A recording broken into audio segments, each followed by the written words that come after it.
Well, hi, Karen. How's it going? Good. How you doing, sister? We had a little technical difficulty, but you know what? We have to be resourceful in this time of COVID, right? We just have a plan B and C and D, and we've tried everything. But you know what? I'm so excited to be talking to you again today, my friend. So before we jump in, I want to give everybody a little bio of you. So you are originally from Virginia, and you are a 7th degree master in the art of Tang Sudo, which a very small percentage of women are involved in that art. And you have appeared in every major martial arts magazine in the country, including 6 magazine cover shots of your own. That's amazing. You appeared in 2 films doing stunt work in Van Damme's Sudden Death and an acting role as a news anchor in Cynthia Rothrock's Sworn to Justice. You were a meteorologist, broadcaster, journalist, and you've worked in many areas as a news desk anchor for NBC, Fox, PBS, many more networks. You're an author and written 5 books, and you currently teach underprivileged youth and former gang members in the inner city of Denver, Colorado. And you were awarded your own day, Karen Herdman Day, by Mayor Michael Hancock for the city of Denver for your work in inner city youth. And in 2010, your martial arts program went global through the Salvation Army, and you currently have affiliates in your Blood and Fire Federation in Africa, Canada, and Eastern Europe, as well as several affiliates throughout the US. You're Cherokee and travel to reservations and Indian schools to encourage Native American youth. You speak in the public school system, encouraging young people to make good decisions and remain drug-free and alcohol-free. And in 2017, you were presented with the Lifetime Achievement Award from the Office of the President of the United States for your lifelong commitment to building a stronger nation through community service. But you and I met when my mom was inducted into the Korean Martial Arts Masters Hall of Fame, which you were inducted into the Korean Martial Arts Masters Hall of Fame. But your most important job is wife and mom. And so I want to welcome you. I mean, that's just a small part of your resume, but welcome to conversation, very important conversation. Thank you. I'm always so happy to see you. I consider you my little sister, and anytime we can get together and do anything, I know we're going to be able to bind forces and make a difference in this world. So thank you so much, sister. Well, thank you. I have so much respect for you. You are such an amazing, strong woman, but still so feminine, which, a lot of people think, if you're a strong woman, you have to fit a certain box, but you're just such a lovely, gentle soul and so intelligent. You're like my dream of being like a La Femme Nikita, don't mess with you in a dark alley kind of person. But to respect your time, I want to get into some important things, but first I want to hear about your professional life as a meteorologist. Talk to me about how you got into meteorology. Well, I got to tell you, I'm not really science oriented. Back in the day when I got on as a weather girl, a weather anchor, and I was able to pull that job off very well. I had years of radio experience as an air personality, and so the first weather anchor position I got was in my hometown of Roanoke, Virginia. And because I was a high-rated radio personality at the affiliate there, they asked me to come in and do an on-camera test because they had an opening for a meteorologist. And in some of the smaller TV markets, they'll let you do that. So I went on, and they really liked my tape, and just so happened the person that they needed me to replace quit like 24 hours later. So I literally had to go on, and I didn't even have a chance to train. Seems to be the story of my life a lot. I just kind of have to go on and wing it. But that started my career. And then as I got more serious in it and I got into bigger TV markets, what we call major TV markets, I was asked to go back and get my AMS seal or NWA seal to be a bona fide meteorologist. And so I did. I went back, and actually the TV stations paid for me to go back to school. They paid for that for me to get to become a broadcast meteorologist. And so that came after I got the job. I got it all backwards, but it worked out. And I did that career for a long time. I was a weather anchor and a reporter, and over 20 years, maybe 25 years total, counting my radio broadcasting career. But that's how that all came about. So what was it like for you? So before I ask this question, I want to establish how diverse you are ethnically. So your mom is Asian, like my mom, but your dad is Cherokee. But there's many more. We've done our like ancestry DNA, and so you're a mutt, I'm a mutt. But there were some pressures that you shared that were put on you as an ethnic woman or woman of color. Talk a little bit about your experience being in the media spotlight. Well, the media spotlight, what they don't tell you is that they're actually looking for a look. They can never say that and get away with it, but they know what they want when they reach out to you, especially if you're an ethnic person. They've already planned that they want someone with your look. So that can be advantageous or it can be disadvantageous. But either way, I was in situations where, like for Denver has a pretty decent percentage of Asian community. So they were specifically wanting someone that had more of an Asian look. And because I have actually 14 DNA documented nationalities, I can pretty much pull off, any market look. I interviewed for a job in Hawaii. That one didn't work out, but I mean, just to give you an example, I mean, they do know what they want when they're contacting you. But as far as where I had maybe challenges with my ethnicity, it would have to be growing up in the South. I was born in Memphis, and then I grew up in the southwestern portion of Virginia. It's very country there. And I was not really someone that was thought of as part of the group. I was bullied quite a bit. Now, I know it's not like that now, because now it seems like everybody understands that there are ethnic people in the world that don't look like you, and they're very careful to not be that way. But growing up back in my day, I mean, you were just the target, and I always felt, like I was really the odd person out and really didn't fit into anything as the young girl. And then, as I got older, I really didn't put a lot of emphasis on that anymore. I really developed my spiritual life, and I realized that we're all created in the image of God. And that if you believe the way I believe, and as you know, I believe in Jesus Christ, then you are my brother or my sister. And, that's the way I look at it today. I really don't try to put a lot of emphasis on the fact that, I'm mistreated in any way, because I don't even worry about that. I think everybody gets mistreated, Priscilla. I don't care what color you are. I think you're going to get mistreated somehow. So, I just try to I try to take the spiritual high road with stuff like that. So, talking about the Cherokee Nation and Native Americans and Alaska Natives in general, in public school, we don't learn a whole lot about Native culture. What we learn is very surface about the Indians, and, Thanksgiving is coming, and like the first Thanksgiving, and, Oh, yeah. everything was just so friendly. And then you start to delve into, the Trail of Tears and like things that really happened and the changes that took place in all of the various tribes. Can you talk specifically about, the Cherokee tribe, and then maybe more in general about the history of Native Americans and their treatment?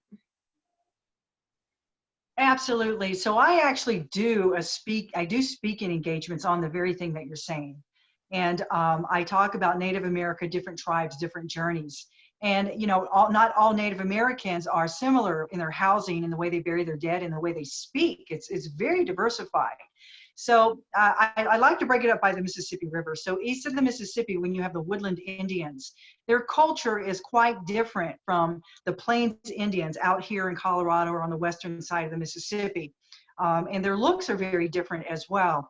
So I do come from Cherokee people. Cherokee Nation is actually a federally endorsed tribe, and you have to be a card-carrying member to say you're Cherokee Nation. So while I do have heavy roots that go back to the Cherokee Nation East, I'm not, my tribe is a non-fed tribe. I don't get any benefits or anything. I mean, I'm just, my tribe really, I mean, it's got status, but it is only about being able to honor your ancestors. So there is a distinct difference about that, and people don't really know that. But anyway, we all are, you know, the same as far as our history goes. You have the Cherokee, and what they called at that time the 5 civilized tribes that were displaced back in like the 1830s and continuing on for a couple of decades off and on. But all tribes, even the tribes up around the lakes, everybody, they have their own tribes. They have the Trail of Death.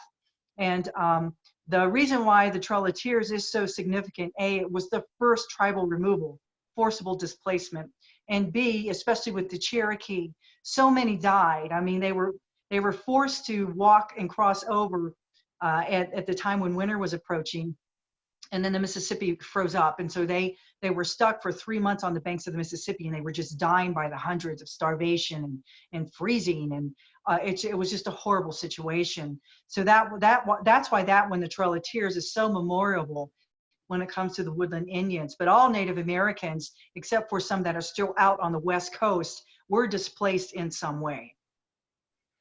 I had my first experience with Native culture when I lived in Alaska. I shared just a tiny bit with you. I was a principal in a Yupik Eskimo village off the lower Yukon, in the bush. And for people who are not familiar with Alaska, the bush is where there are no roads. The only way in and out is by airplane. And the little village I was at in Marshall, Alaska, it was 2 hours away from the next nearest village. Like, that's how remote it was. And I know, like, it's really popular now. There are a lot of TV shows Right. about, you know, the Alaska frontier and the last homestead, and even there's even a boat show where they're fishing for crabs and lobster and stuff like that. Like, there's like all of these shows, but it's really interesting to go into a village that is pretty isolated from Western culture. I mean, Alaska just became a state in 1959.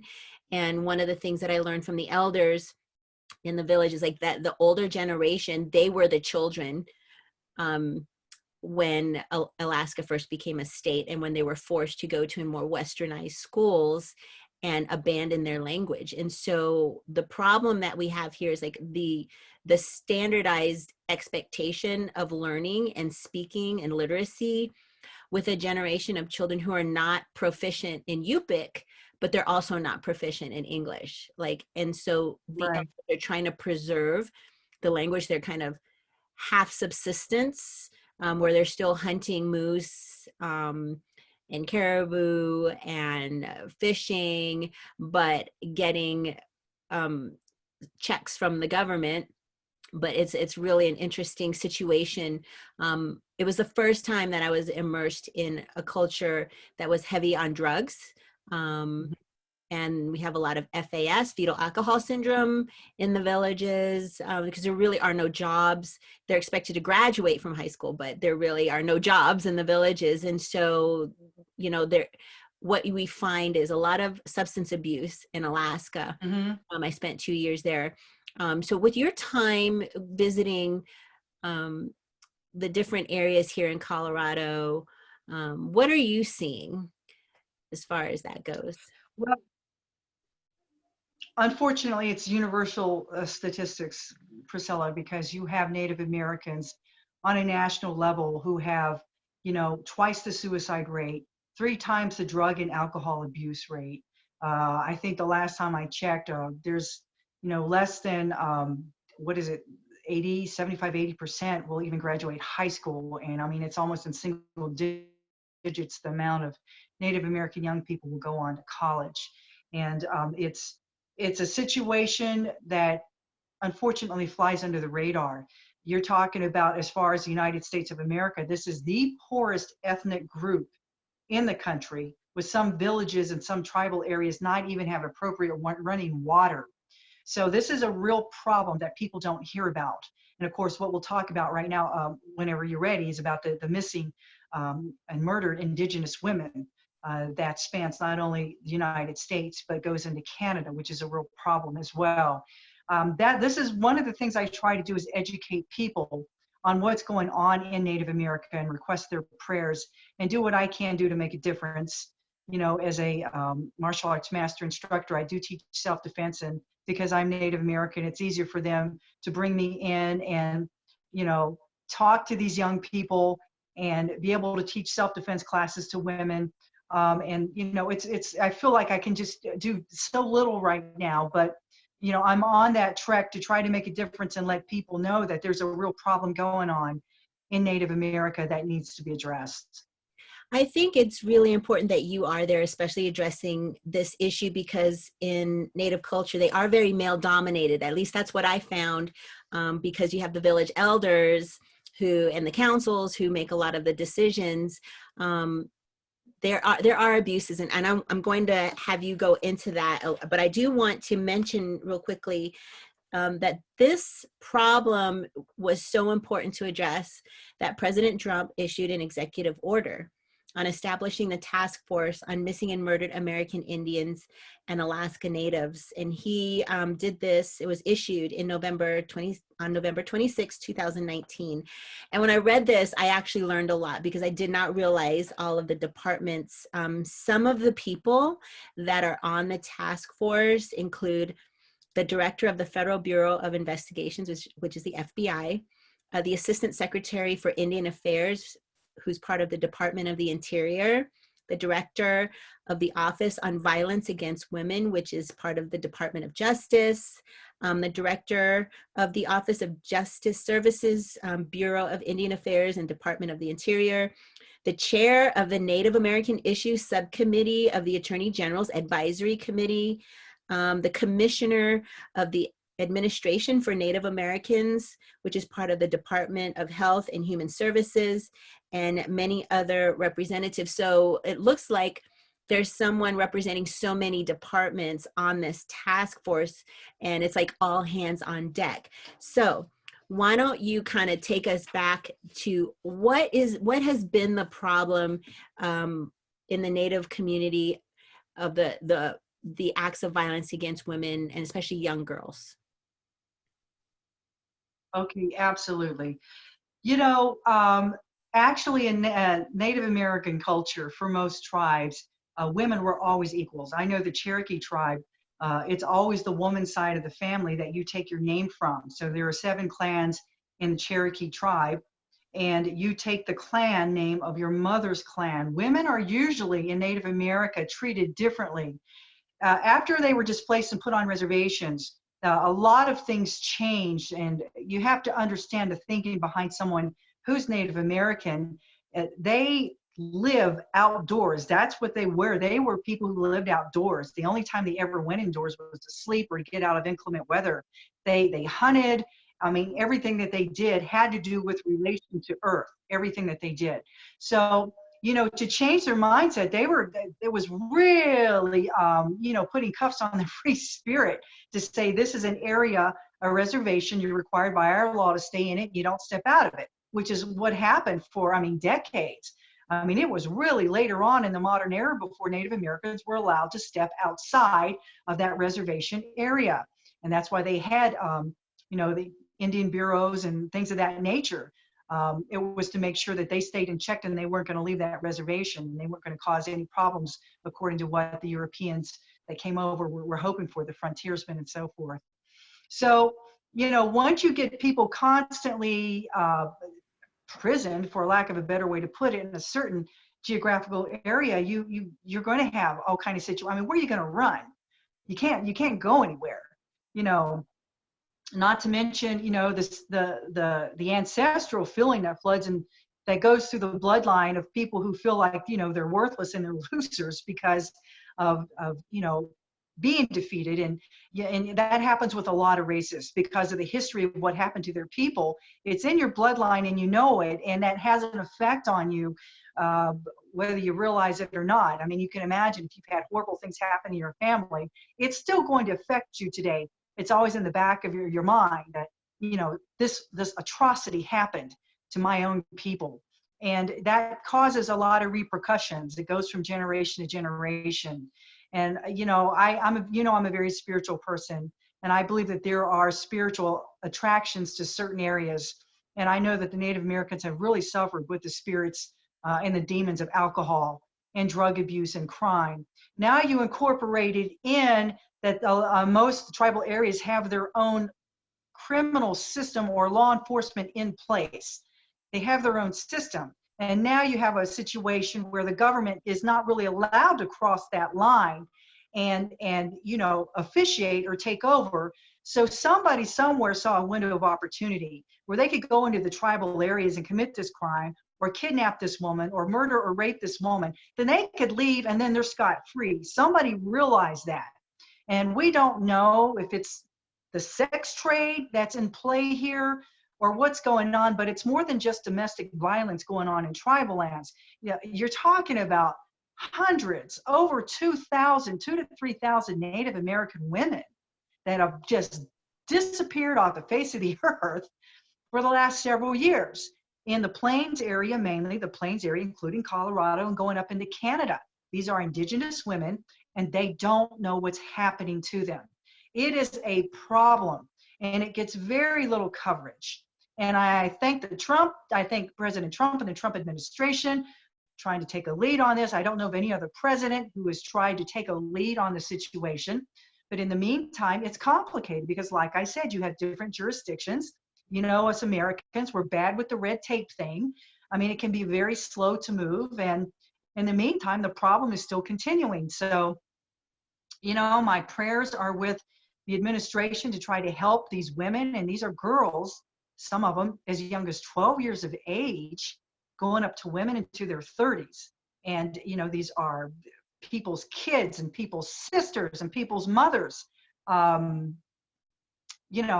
help them and may the word get out, and, may we be able to make a difference with them and be able to quickly expedite a good plan that's going to work. So with this task force going in to try to investigate what's going on, we still have to address the issue of women being able to protect themselves from violence, from being abducted. You've decided to go in and do some training. How are you getting any help? Is there a group of people going in and trying to teach young women how to protect themselves? Yeah, actually, myself and some other martial arts masters who are of Native American, ancestry, we do go in. I've been to Pawnee Nations. I've been to Chamawa Indian School in the Pacific Northwest, and I've been to several places in tribal areas where I will work with other martial arts instructors who have Native American background. And the problem isn't that people aren't willing to go in. A lot of it has to do with the monetary support. So when I do the talks that I was talking about Native America, I try to see if I can get the donations to pay expenses to cover me and these other martial arts master instructors who want to go in and help teach this self-defense program, not only to the women, but also to the children as well. So yeah, there are things in the work. Of course, COVID put a big kibosh on that, and I just contacted the Eden Nation to see if they're ready for me to come on down there and help them. And they're like, absolutely not. We are still restricted to stay in our house. So the COVID situation is still a real problem in tribal lands, worse than it is elsewhere. So I can't even get into most places right now when it comes to tribal areas. But moving forward, when this is over, yes, that's what the goal is, hopefully to have. Like right now, we have the Cherokee Masters of Martial Arts. There's about 3 or 4 of us that'll go in. And sometimes I just go alone because I only have the money for me. But whatever we have to expend, we will go in and try to make a difference in these tribal areas with self-defense. real quick, what is your donation link? I don't really do I'm so bad with the tech. I don't have an actual web page. I'm not a 501c with this yet. I'm working on that. So I got to be real careful how I solicit for things, but usually I just ask for donations when I do my talks. I'm Oh, all over social media. You can DM me. You can find me on Facebook, and my email address is KarenEden@CenturyLink.net. And, if you want me to come and speak for you, I do come and regale you. I do talk about the tribes. I've done it for DAR, Daughters of American Revolution, SAR, many programs out there, even here in the local Denver and surrounding areas, have had me come in and talk. And I just take it from there. And sometimes I'll bring, some things that people want to buy, and the proceeds will go toward my causes with the Native American tribes. yes, I've seen your art. It's beautiful jewelry, just amazing. And so I wanted to do a quick plug. We'll do another plug, but I think it's really important when people are thinking about towards the end of the year, even though you're not a 501c3, people want to make a charitable donation to you to help, because in times where we can't personally go and do something, we can definitely support with finances and obviously with prayers, or sharing this video with others who may have resources to help you, because you're actually going in and doing the work. And it's such important humanitarian work. I mean, it's so important right now. And it makes me sad, like especially during COVID, that you're restricted to go in when it's like a perfect time, because when people are locked in their houses, and we're talking about mental health issues and just being even more restricted. I mean, we know how we feel when we're not on a reservation, or we're restricted, but I hope people remember you and will contact you, Karen Eden Herdman, on your Facebook, DM you, yes, and all of that. So, my experience in a Yupik Eskimo village, where the people were very, very kind, very, calm compare. I mean, the pace of life is a lot slower in a village, of my experience, than here in the city. Everything's so fast paced. There's so many things going on. It's just a slower way of living. And so I never experienced a lot of hostility, but yeah, when you start introducing substances, whether it be meth, or like in the village, people were sniffing gasoline out of the boats to get high. I mean, they were being really creative on just getting high, but they're addicted. And so not only are you dealing with addiction and alcohol and diet, right? The type of diet that a lot of the Alaska Natives are forced to eat, not healthy at all. And so it brings in all kinds of other health issues. So you're dealing with that. But I can't imagine being a woman in a village, or in a tribal area, and not having access to being able to take care of themselves. Like, it seems like the choices are very limited. Is that what you're seeing? Like, it's not like they can just go to the neighborhood dojo, right, and take a self-defense class and grow up prepared for this. Well, what really is bothersome is the amount of law enforcement they have per area in tribal lands. I mean, you're talking about thousands of miles that, you know, I don't know, a force of 3 or 4 law enforcement officers cover. It's just Mm-hmm. crazy. And somebody has discovered that we can take these women because we're not going to get caught, basically.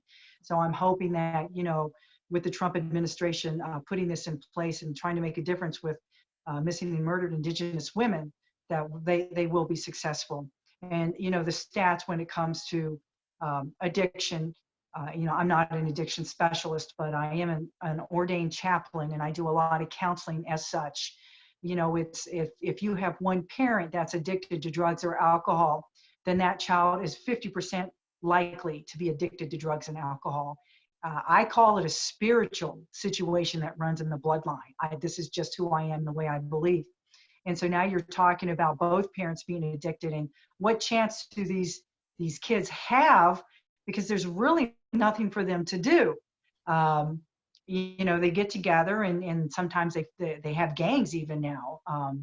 There's just so much that needs to be said, and so much it needs to um, be rectified. The eastern woodlands east of the Mississippi, there are some Native American reservations there. There's Eastern Band of Cherokee, and they have their own problems. They have problems with poverty in that area. But say that again, take two. Most of the Native American tribal areas, when they were displaced into Indian country, is Oklahoma. And most of the tribal lands and the reservations are in that part of the country. And then you've got, you go into the Dakotas, and you have a lot of the tribes that were in the plains that had to be displaced and move into areas that were less supportive of being able to raise crops or have livestock, and they've had to get real creative to do stuff like that, like everybody else that may live in a semi-arid or arid area. Different tribes, different journeys. That's the best way that I can put it. You can't lick all the Native American tribes with the same brush. They have their different history, and they have their different, displacements that they had to deal with in their own way. But there's definitely a problem across all of the reservations and tribal areas with the drug and alcohol, the domestic violence, and the suicide. That is definitely true. You made a great point about having law enforcement be able to access and address crime. Like, if you can imagine being in Alaska, how big that area is. If there's a crime in a village, to get a state trooper on an airplane, from Anchorage or wherever they are, by the time they get there, I mean, it is an issue of having enough law enforcement to handle some of these cases. And so, I'm really interested to see going forward what types of changes are going to be made, because right now with the climate, right, the social justice climate, there is this battle about defunding versus funding versus training, and like, it's just like, do we have enough teachers? Like, do we have enough law enforcement to address some of these issues? Right. But outside of, okay, so when you go into a village, or I'm sorry, a reservation, and you teach a class, are you there for a day, several days? Like, what does that look like? I usually come in and I get in the area the night before, and then some of these places you got to drive a while, and then the next day I'll check out and go into the tribal lands, and I'll spend pretty much not counting the travel time, all evening with them, talking to them, trying to, especially with the young people, get them to make good decisions and good judgment calls, which, you wouldn't think you would have to tell people, but young people, you need to tell them things like that. And, I'll teach them a 1 to 2 hour self-defense class. And then, by then it's time to wrap up and get on out of there. And then I'll fly back the next day. So yeah, I fly in, I do my thing, and then I fly out the next day. Most of the time, that's how it goes down. So one visit, that's not a lot of time. It seems like to really make an impact. Well, not that you're not making an impact, but for a sustainability type of model, like, not only do you need finances, you need more people to care about this issue, to multiply this effort and to go into these areas to make an impact. Are you finding that the men, the husbands, the elders are supportive of having you come in and teach the women and the young people about self-defense and good choices? Oh, absolutely. They're very appreciative. Most tribes have their own domestic violence organizations set up. I mean, it's such a problem. They have their own organization ready to go, and they look for people that can come in, to make a difference. The thing with the Native American culture is that, you have to be connected in some way. They're very sheepish about outsiders because of their history. And, there has to be, there has to be some kind of a connection. So I'm fortunate that I have made some of those connections already, and I hope to make more. But yeah, it's one of those situations where, when you have generation after generation saying, hey, don't trust the white people, it's something you're going to have to work through. And a lot of that is just spiritual reasoning. Like I said early on, I look at myself as a woman of God. I don't look at my, the way I look, my color, my hair, my skin. I don't care. My vehicle, I can't change that. That's the vehicle God gave me, but it's not going to stop me from trying to do the right thing and trying to go out and do good things. And I think that's what separates me. And I even know you too, Priscilla, in a lot of ways from other people who are ethnic. I really want good things. And I have, really trying to achieve through my spiritual reasoning to try to make a difference and not look at anything else. So it sounds like this issue that's happening is not so much about domestic violence as there's an outside perpetrator that is. Oh, no, don't, please don't get me wrong. Yes, there are Okay. outside perpetrators, and we don't know for sure, Okay. can't even say for sure what's going on with that. Is it the sex trade? That's a good probability, but we don't know, and that would be outsiders. However, domestic violence is just off the charts. I mean, 3 times more the national average with domestic violence. It's a real problem when they have their own organizations set up just to combat domestic violence in various tribes. It's a problem. Definitely. This is such an interesting topic. Now I get more and more curious as I talk to you about what is prompting the high level of abuse happening in the Native culture. Do you have a theory as to why? Oh yeah. Alcohol. Let's just start there. When you have 3 times the alcohol rate, you're going to have 3 times the domestic violence.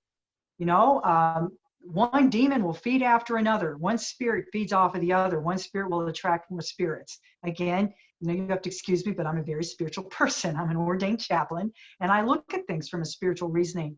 And, when you have someone under the influence, all kind of stuff's going to break loose. And it's no difference in the Native American area, but that's definitely a problem. A culprit with domestic violence is alcohol and drugs. Absolutely.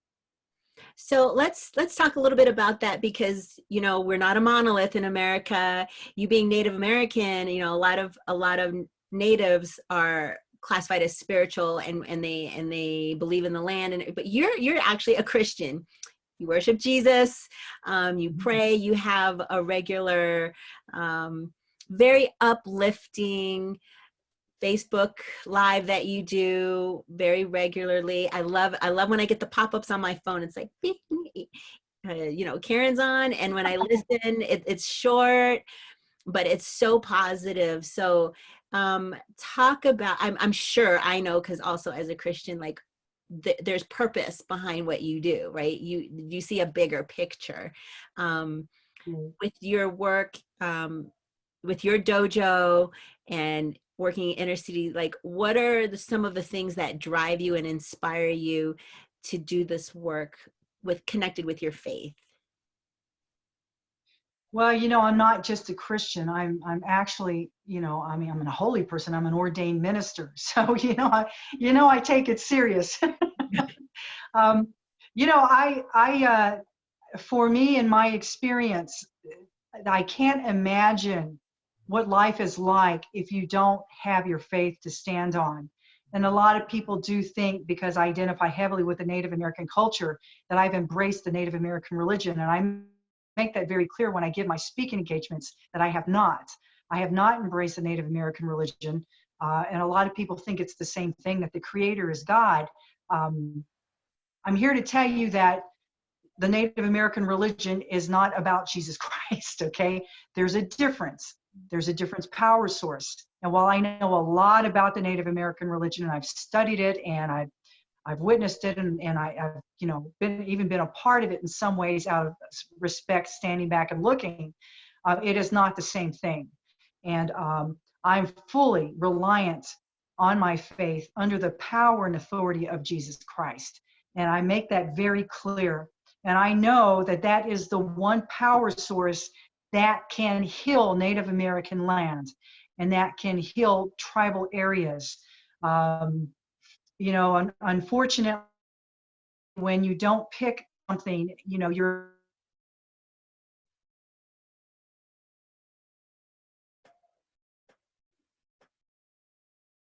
telling the truth. If I didn't tell you that witchcraft and even Satanism is very prominent in Native American culture.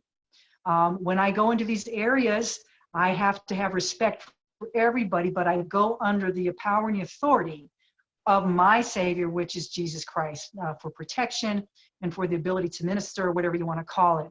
but there is a difference. And there are also a lot of Native American tribal people who have embraced Christ, and they have their own churches, and they are living the life to the best of their ability. And there's a lot of Native American churches that kind of mix it all together, which I'm like, what? They actually smoke Native American herbs, and they go to church, and I don't know. I mean, there's everything out there. So that's why I'm so adamant when I tell you this. I have to take a stand, because people do mixology when it comes to faith. And, I have just one power source, and that's Christ. So I just make that very clear when I go in. Well, I know just from talking with you these several times how much love you have and care and the investment. And I'm sure when you're talking with the men and women and children that you are coming with so much love and peace and care and hope. I mean, you would have to invest your life into helping people one at a time. I mean, it's like a labor of love to go in there and try to heal decades and decades and decades of abuse and neglect. And I hear some people talk about just lack of hope and being so dependent on the government, but not being free, and just like being trapped in this cycle. And I've seen it firsthand, where there's like how do they get out of that? How is that going to happen? And it took decades for the community to get into that type of state. Right. It's going to take decades to get them out. I don't know if I don't have the answer, but I'm really glad that there's a task force to figure out what's going on with these women. But I think it's really, really crucial that we have people go in there and teach about substance abuse and alternatives, and teach about how to treat each other with love and respect, and give them hope. And teach how to make good decisions and good judgment calls. Mm-hmm. I mean, that's just fundamental stuff. If you're not getting that, and you're not getting told just the basic things, like your future will depend on the decisions you make right now as a young person, as a teenager. You gotta embed that in them. The beauty of martial arts and be able to teach martial arts is they look up to the instructor. And normally you have them in a situation where people who are students of martial arts will train on a weekly basis, and they start to build that confidence in you as an instructor, and they look to you for advice like all the time. It's like, to be a martial arts instructor, you're probably 90% counselor more than anything, which I don't mind. But you have to start to change the way people think. And martial arts is a great tool to do that, because it teaches discipline and focus. And I've seen it work. But ultimately, it's up to the individual to realize that your future is going to be affected by what you're doing right now, the decisions you're making. And, you make a decision now. Do you care? I mean, there are some people of all ethnicities that don't care what their future looks like. They just want the interim of feeling good. You talked about food. I worked in the inner city, in the ghetto of Denver here. I've had a program set up for 20 years now. I have enough black belts under me that can go out and teach us classes, and I oversee them, and I teach instructors. I don't even have to teach that class anymore, but I did for many, many years. And, you work with individuals and a lot of the ethnic groups that are in the inner city. And I've actually got to be able to provide them a nice hot dinner, well-balanced meal. And I'd say, okay, right after dinner, we're going to do this martial arts program. And they love the martial arts. A lot of them did. But then I'd see them go to the machine and buy hot Cheetos. And I'm like, why are you buying junk food? I just told you we're going to get a nice hot meal. Think about that choice that you made. You're going to have a hard workout in martial arts. You're going to need the energy, and you're eating a bag of Cheetos right now. And, it's like, I can't force somebody to make good decisions, but I can instill in the people who do want to change the ability to think about your future and how what you're doing right now is going to affect that. And there is a percentage that will work for. There's a percentage that won't work for. I used to get so discouraged when I couldn't change people. Kids that were in my program for years, gang banging, shooting each other right in front of the center I was teaching at, for Pete's sake. I couldn't change them, but I did change some. And I did change some enough to go on, and one of them is on city council right now.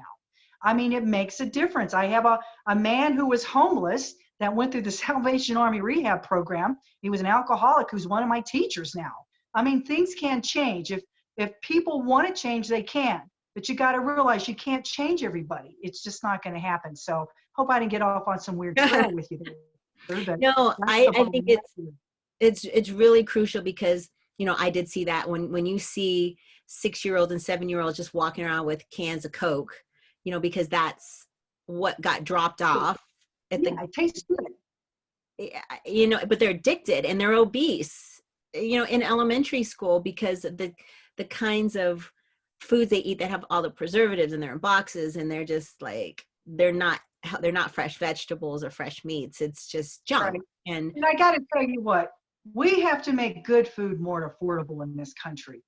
That's a real problem. When you can go get a piece of meat between two bread and some cheese for 99 cents, but you know, to go in and get you know, colorful vegetable is going to be $3, $4, $5 a bag. I mean, we're feeding this to people because they can't afford to be able to make the decision to buy the food that we need nutritionally. That's a problem. Maybe not so much in mainstream America, but it is a problem in Native America, definitely. You know, where some of them don't even have running water still. In some of the areas, there's electricity problems in some of the areas out here in the plains regions, some parts of Navajo country. You know, they just don't even have running water. It's a problem. And, you know, for them to be able to have the accessibility to colorful vegetables, which is so good for you, or clean, lean meats, they can't even get them. So there is a lot of work that needs to be done. And I certainly appreciate you bringing this subject to light because most people don't know that. And, you know, I'm maybe able to help in one small, tiny way, you know, to do my part. But, you know, I'm trying to do what I can. And I appreciate you bringing that to light. you're a superhero, and I think more Americans need to contact their legislators and talk about these what we call food deserts, where there's pockets. You can look at zip codes and see where young people and pregnant mothers don't have access to really healthy meals. And so that's something that we can all do. It doesn't cost us any money to write a letter, send an email, or make a phone call to our legislators and say, hey, take a look at this issue. We can do better in America. What are a couple of things you think it's important to know? I was with you at one time, I won't be specific, where someone had a blind spot and made a faux pas when they found out you were Native American. And so there are some things that that we should probably share with the average person who doesn't know, like, for example, you don't want to say like how and when someone finds out, like, that's a little offensive. Are there a couple of things like you want to share? Like when you meet someone who's Native, don't like say like how.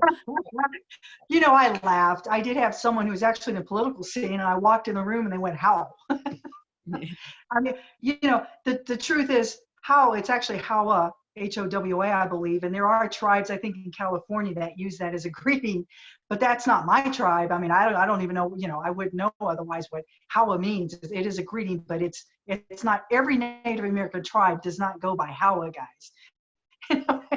There's a lot of misnomers. Not all Native American tribes live in teepees. That's a lot of Hollywood stuff that people don't really understand. Honestly, I was taken back, but I understand that it's ignorance. So I don't take it too personal. You know, I do, again, when I do my speaking engagements, I go over stuff like that about how war bonnets, you know, you earn every feather on that bonnet. Don't go get one if you didn't wear it. It's like, you know, if you didn't earn it, it's like getting a black belt and putting it on and wearing it for trick or treating when you're not a black belt. You just don't do stuff like that. It's disrespectful. So yeah, there's some stuff like that for sure. But I don't walk in thinking of myself as a Native American woman or an Asian woman, or I also have Italian, I have Russian, I have German and French. I have 14 nationalities. Like I said, I walk in the room, I don't think of anything but me as a child of God trying to make a difference in this world. So it's kind of funny when someone will actually bring to attention my ethnicity. And I'm okay. Just we'll just keep moving along and try to educate people on what's what. It's okay.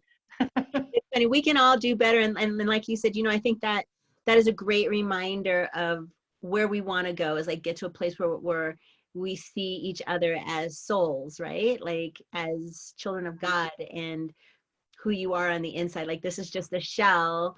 And so if we can get to the heart of who each other is, I think we would do a lot better. So you've got a dojo. I know you've got some inspiring things in your future. Your son just graduated, and so the world is your oyster. And so you're just going to continue doing all the wonderful things that you're doing. But before we go, because I've had such an amazing time talking with you, what is something during COVID that has brought you joy and put a smile on your face? Something during COVID. Wow, that's tough because I'm like a go person. I'm always go go go, and people like me sometimes we go a little crazy when we can't do that.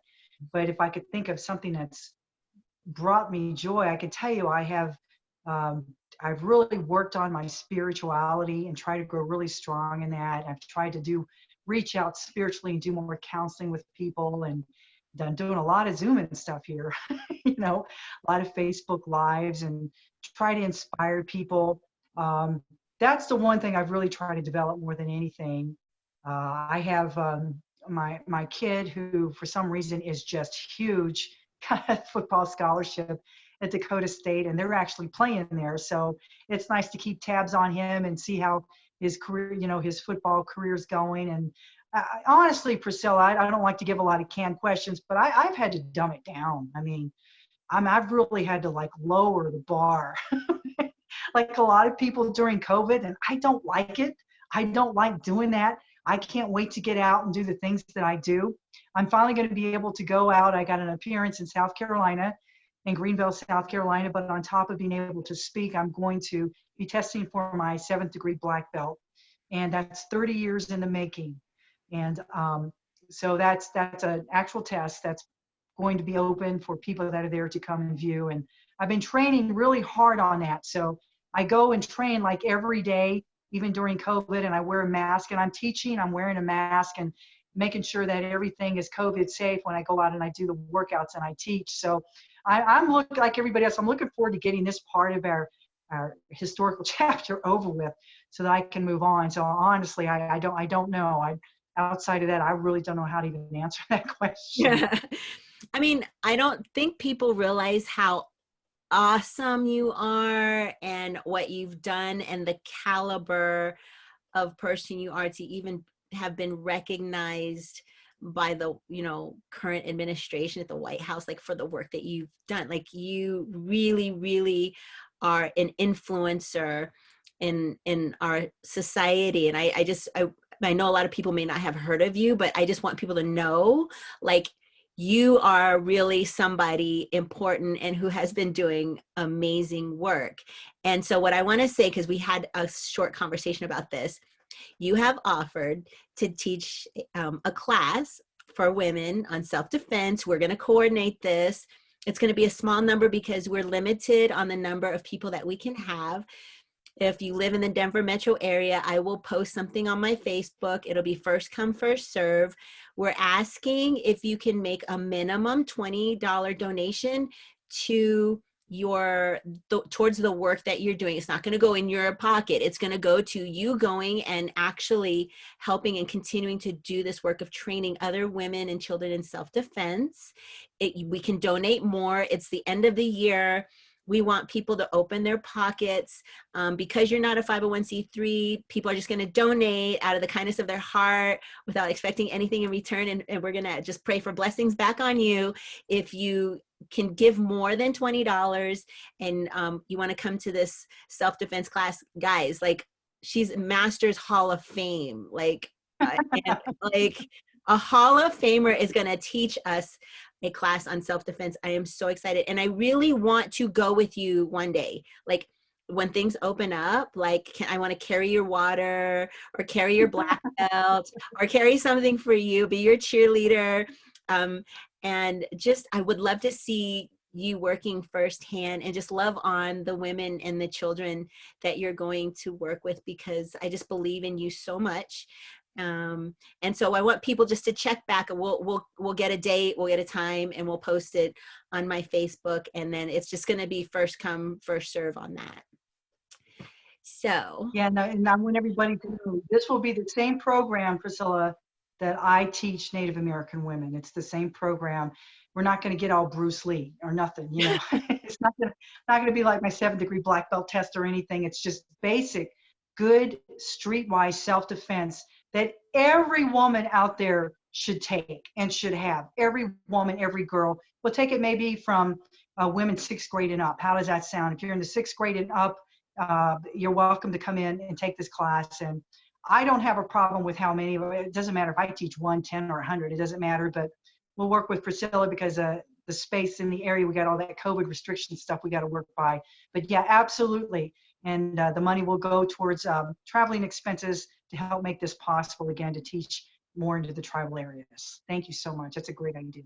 well, thank you, Karen. We love you, love you, love you so much, and sending you prayers and good vibes and all that on your 7th degree black belt test. And let us know.